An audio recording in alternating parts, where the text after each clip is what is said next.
With the release of Crossover Breakers, we now enter a new metagame. And before getting into this tier list, I wanted to quickly go over what I think this metagame is going to look like in general.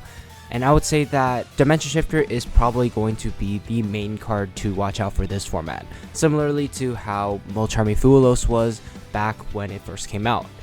Now this is because 2 of the 3 decks from Crossover Breakers can take full advantage of Dimension Shifter, and both of these decks are very strong, meaning that Dimension Shifter is probably going to be a lot more everywhere, and it will sort of warp the format around it. I also want to quickly go over the tiers. BDIF, best deck of the format. Not sure if there's one that sticks out right away. Next is strong meta threat, so these are the decks that you should be preparing for if you choose to go to a tournament, and decks that you can reasonably expect to see, even if we don't know what the metagame is going to look like yet. Potential meta threats, I think, are decks that have some potential to make an impact on the metagame, but have a few less things going for it than the strong meta threats. But these are decks that you should still consider in your deck building and your deck choice overall when you go to events, and you should still expect to see a few of these here and there.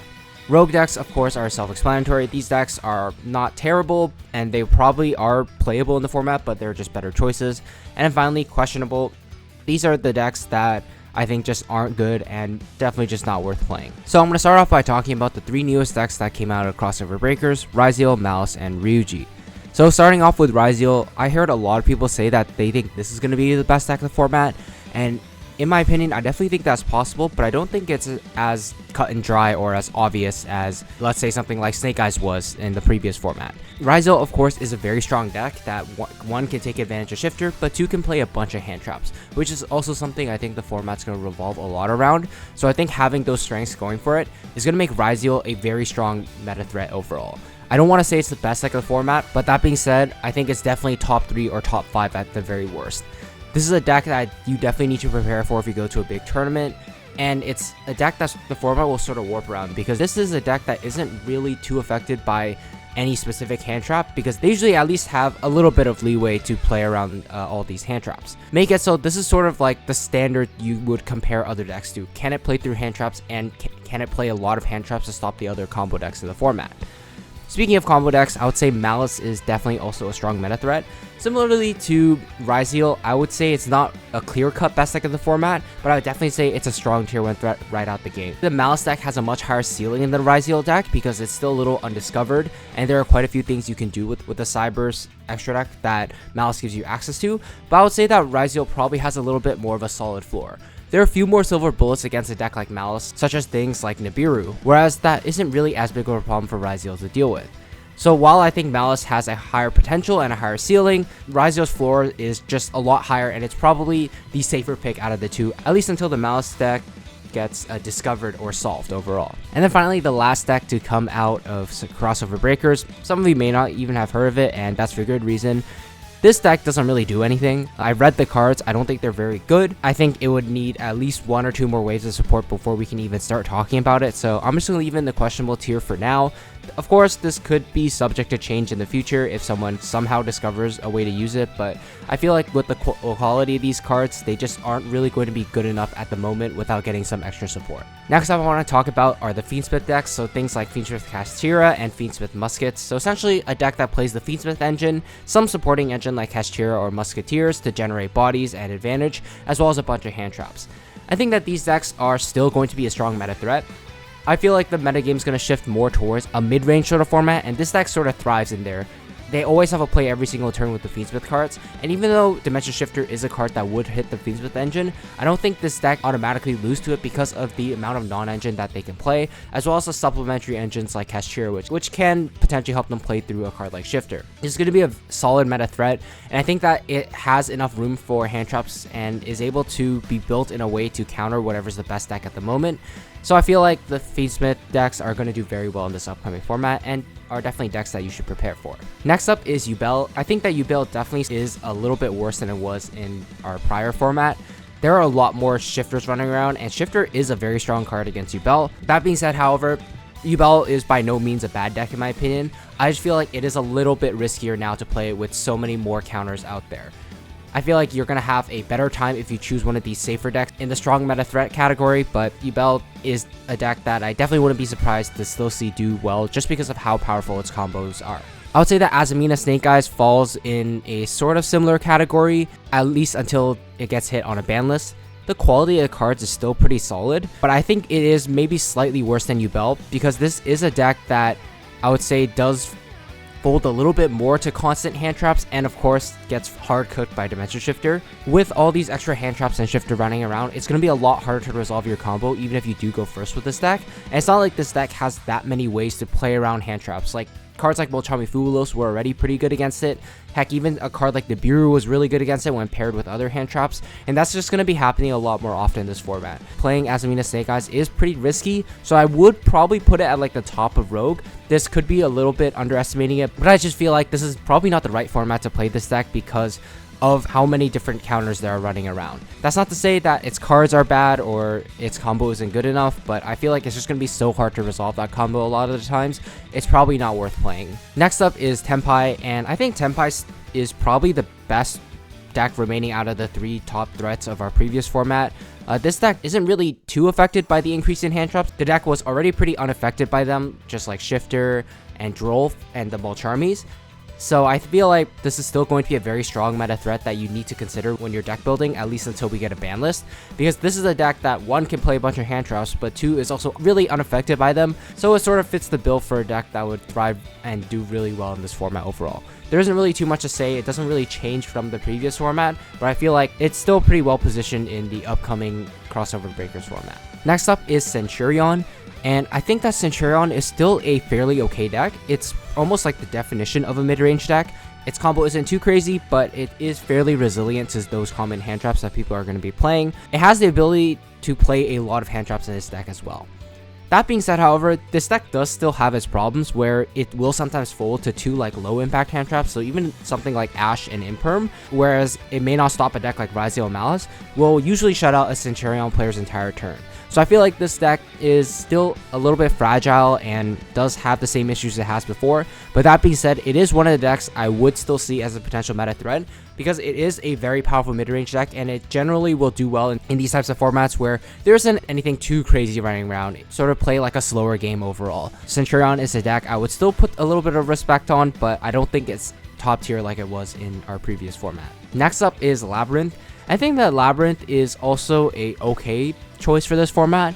I wouldn't say it's a particularly great deck by any means, but it isn't bad either. It's a deck that's pretty flexible and allows you to play a multitude of different tech options in your deck in order to stop like these top decks. So this is a deck that can search Dimensional Barrier, which is kind of crazy. This is a deck that isn't affected that much by cards like Dimension Shifter and the hand traps that people are going to be playing. But like with Centurion, it does still have the same weaknesses that it had in the past. It is a trap deck, and there are going to be games where you just aren't going to be able to stop your opponent because they just have too much gas in their hand or you don't see the right combination of cards. So I feel like it's probably in the same boat as Centurion. It is a deck I would still consider a little bit of a threat, but I feel like it isn't going to be one of the top dogs in this format. Next up is Voiceless Voice, and I almost want to say Voiceless Voice is a strong meta threat. It is a deck that really thrives in this mid-range sort of format. Even though it isn't able to play the highest amount of non-engine, I feel like its engine itself is just so good at playing this mid-range game and fairly resilient to hand traps that I think this is a deck that probably just under a strong meta threat, but is a deck that I feel like you should respect this format. And I think that it should be a fairly safe pick going into this upcoming format. There aren't that many cards that outright kill it in this format, and I think that it should do fairly well against most of these other decks out here. Next up is Pure Fire King. Pure Fire King is probably a deck I'd also still say is a potential meta threat. It does suffer a little bit from Shifter running around a lot, so I probably wouldn't put it too much higher than Rogue, but that being said, I think the quality of cards it has is still pretty good, and does have ways around common hand traps like Nibiru and Droll and Lockbird as well. As a pure deck, it's probably fine. If you try to mix it with the Snake Eyes deck, then you're sort of introducing the same weaknesses as the Snake Eyes deck, and you're not really able to take full advantage of the grindiness of the Fire King engine. So I think that the Fire King deck as a pure deck is probably something that could potentially make a bit of an impact on the meta overall, but I wouldn't be too surprised if people just don't play it at all, because it does have quite a few weaknesses and would be pretty heavily affected by the higher number of hand traps in this format. Next up is Melodious. I think that Melodious also falls in a similar boat as Fire King. It does have some ways around common hand traps like Nibiru and Droll and Lockbird. Of course, Shifter does hurt it a lot, but that being said, it is also a deck that has quite a bit of room for non-engine, and it can also do something that these other decks can't really do, and that's recycle Artifact Lancia. Since Artifact Lancia is a light fairy, it's going to mean that when Melodious plays against a deck like Maliss and slides in Artifact Lancia, they're going to be able to keep looping it with their engine, making it so the Maliss player will pretty much never be able to win the game. In addition to that, they're also able to play Herald of Orange Light, which is pretty much one of the only ways to stop a card like Dimension Shifter, so it's not like this deck is going to completely fold to Shifter all the time as well. This deck does have a few issues as well. It can be a little bit clunky sometimes if you don't get access to your 1-card starters or your fusion outlets, so I wouldn't really put it anything higher than potential meta threat, but I think that this is definitely a deck that you shouldn't write off right away. Next up is Salamangreat, and I think in general, just really mid-rangey Cybers decks like Marincess as well.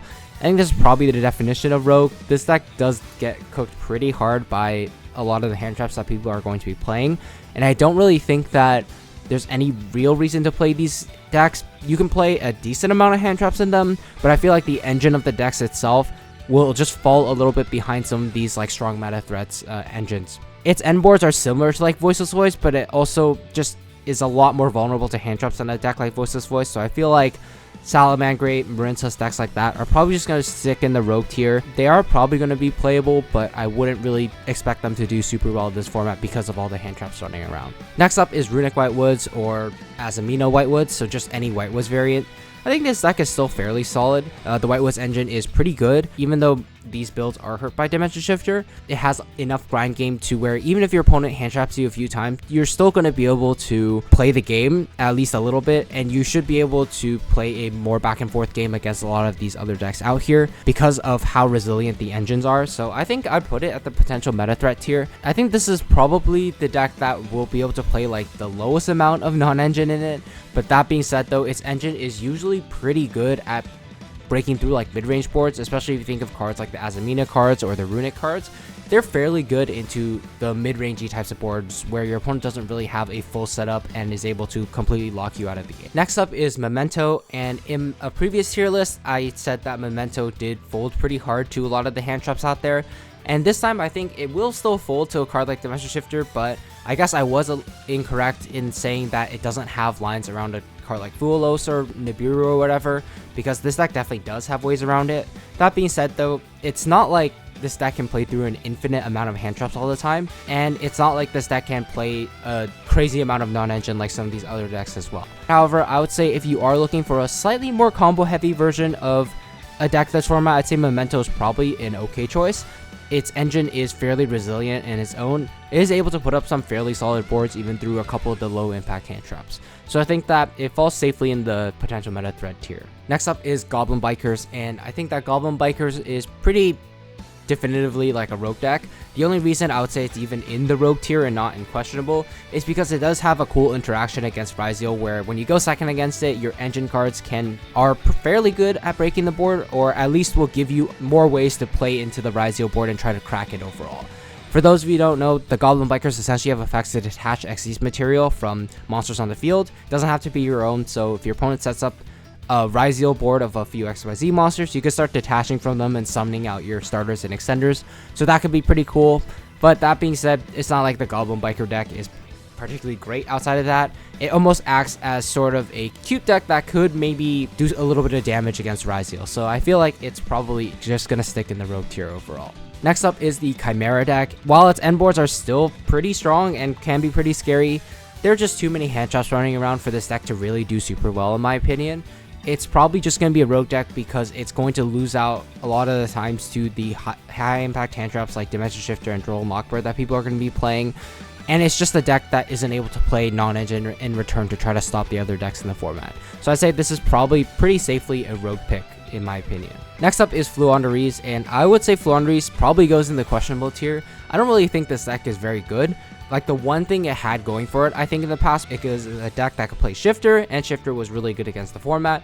But now that isn't really the case because A, a lot more decks can play Shifter now, but B, Shifter just isn't going to really be doing too much of the top decks because the top decks just really won't care too much about Shifter overall. So I think that Fluandrees pretty much lost like the only edge it would have against the current meta decks.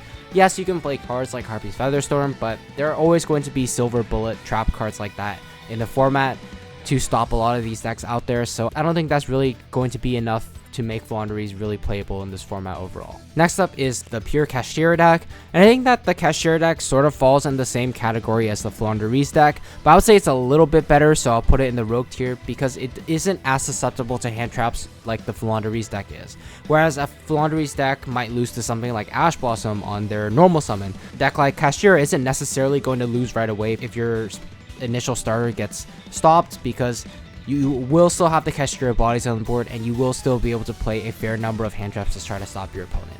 But that being said though, even though it is resilient to pretty much all the hand traps in the format and doesn't really care about them, I don't think this deck has a high enough power level on its own to be able to compete. Probably need to add the Fiend Smith engine into the deck to really make it a top tier contender overall. Even despite that, I would say it's probably still a decent deck even on its own. It just might not have enough power to really compete with these other decks out here. Next up is Millennium.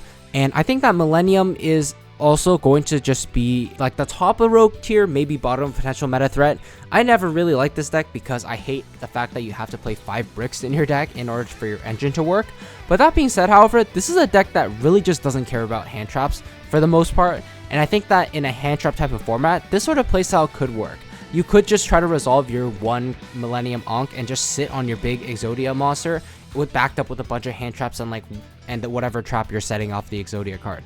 That sort of gameplay I think could work pretty well in this format. That is going to give it the edge over all these other rogue decks in this tier, but I feel like it isn't good enough to be a potential meta threat because it does still suffer from those consistency issues, and I feel like the deck overall is pretty clunky when you have to play those 5 Exodia pieces.